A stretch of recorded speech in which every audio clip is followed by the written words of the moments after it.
दोस्तों, gospel of Jonah YouTube channel में आप सबों का हार्दिक स्वागत है। आइए आज हम अब्राहम और सारा की कहानी सुनते हैं। अब्राहम अपने पिता तेरा और परिवार के साथ खलदया देश के और नगर में निवास करता था।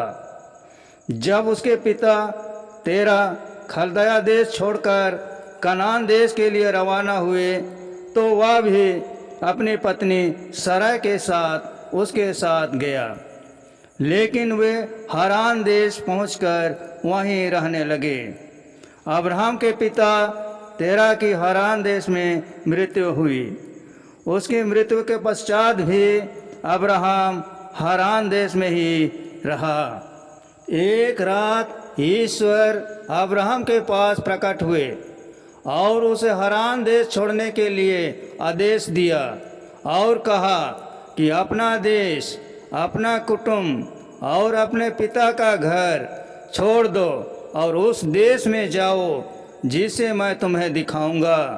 मैं तुम्हारे द्वारा एक महान राष्ट्र उत्पन्न करूंगा, तुम्हें आशीर्वाद दूंगा और तुम्हारा नाम इतना महान करूंगा कि वह कल्याण का स्रोत बन जाएगा।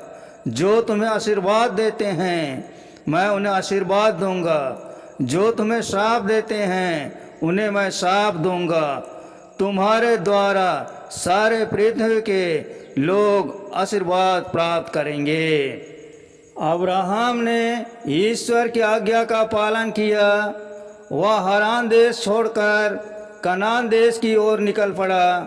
उसकी पत्नी सरै, उसका भतीजा लूत और वे समस्त लोग भी उसके साथ थे जो उसे हारान में मिले थे। वह अपनी संपत्ति और जानवरों को भी साथ ले गया। विभिन्न नगरों और गांवों को पार करके वे कनान देश पहुँचे। आगे बढ़ते हुए वे मोरे नगर के बलूत नामक स्थान पर पहुँचे, जहाँ ईश्वर ने अब्राहम को दर्शन देकर कहा, मैं यह देश तुम्हारे वंशजों को प्रदान करूंगा। अब्राहम ने बेतेल के पूर्व एक पहाड़ी पर जाकर अपना पड़ाव डाला और प्रभु के लिए एक वेदी बनाकर प्रार्थना की। अब्राहम अपने परिवार और लोगों के साथ वहां रहने लगा, किंतु जब वहां घोर अकाल पड़ा तो उसे मिस्र जाना पड़ा। मिस्र में प्रवेश करने के पूर्व अब्राहम चिंतित था। वह जानता था कि सराय की सुंदरता देखकर मिस्री पुरुष उसे अपनी पत्नी बनाना चाहेंगे और तब उन्हें पता चलेगा कि वह उसकी पत्नी है तो वे उसे मार डालेंगे। इसलिए उसने सराय से कहा, तुम सबसे कहना कि तुम मेरी बहन हो, इस तरह तुम्हारे कारण मैं जीवित रह सकूंगा और वे मुझसे अच्छा व्यवहार करेंगे। नहीं तो ये जानकर कि तुम मेरी पत्नी हो वे मुझे जीवित नहीं छोड़ेंगे। सारा ने वैसे ही किया जैसा अब्राहम ने उसे कहा था। मिस्री उन्हें अपने राजा फिरौन के पास ले गए। फिरौन सारा की सुंदरता पर मुग्ध हो गया और उसे अपनी पत्नी बना लिया। अब्राहम को उसका भाई समझकर उसने खूब अभगत की और उसे ढेर सारे भेड़ बकरियां, गाय बैल, गधे, ऊंट, नौकर और नौकरानियां प्रदान किए। अब्राहम कुछ समय तक मिस्र में रहा। सराय फिरौन के साथ महल में रही।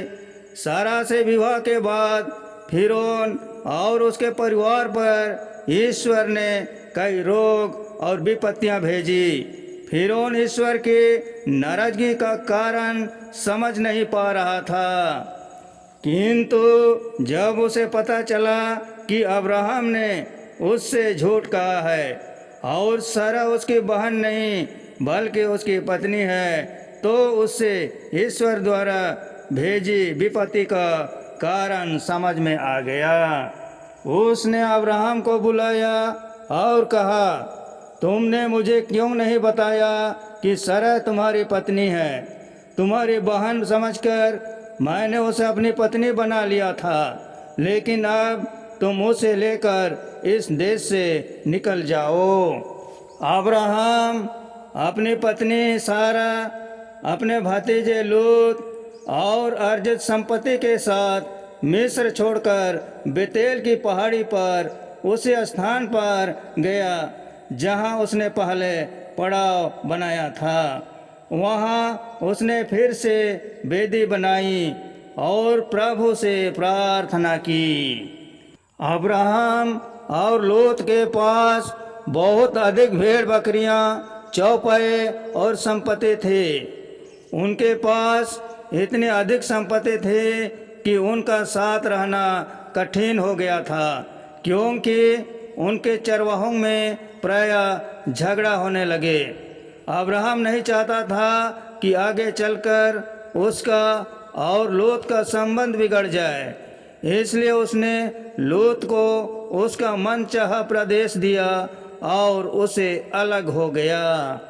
लूत ने यरदन नदी की घाटी चुनी और अब्राहम कनान की भूमि में रहा।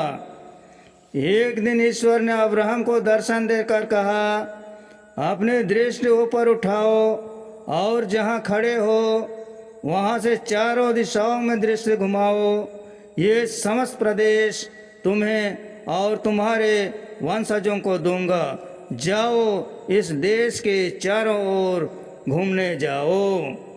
इसके बाद अब्राहम हिब्रोन में मामरे के बलूत के पास बस गया।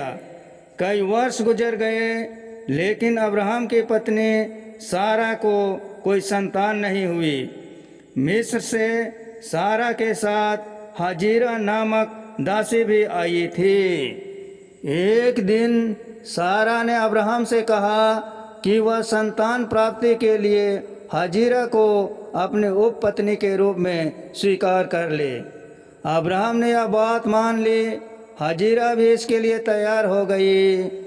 अब्राहम की उपपत्नी बनने के बाद हाजिरा गर्भवती हुई।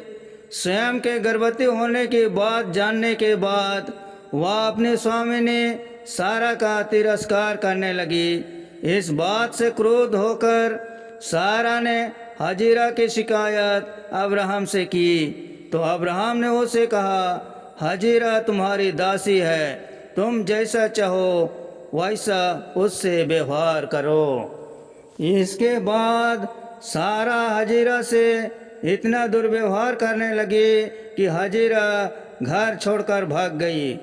वह एक उजाड़ प्रदेश में झरने के पास बैठे हुए थे। तब प्रभु के दूत ने उसे दर्शन दिया और उसे वापस घर लौट जाने को कहा। उसने उससे कहा, तुम शीघ्र ही पुत्र को जन्म दोगी, उसका नाम इस्माइल रखना। हाजिरा अब्राहम और सारा के पास लौट आई। उसने एक पुत्र को जन्म दिया जिसका नाम इस्माइल रखा गया।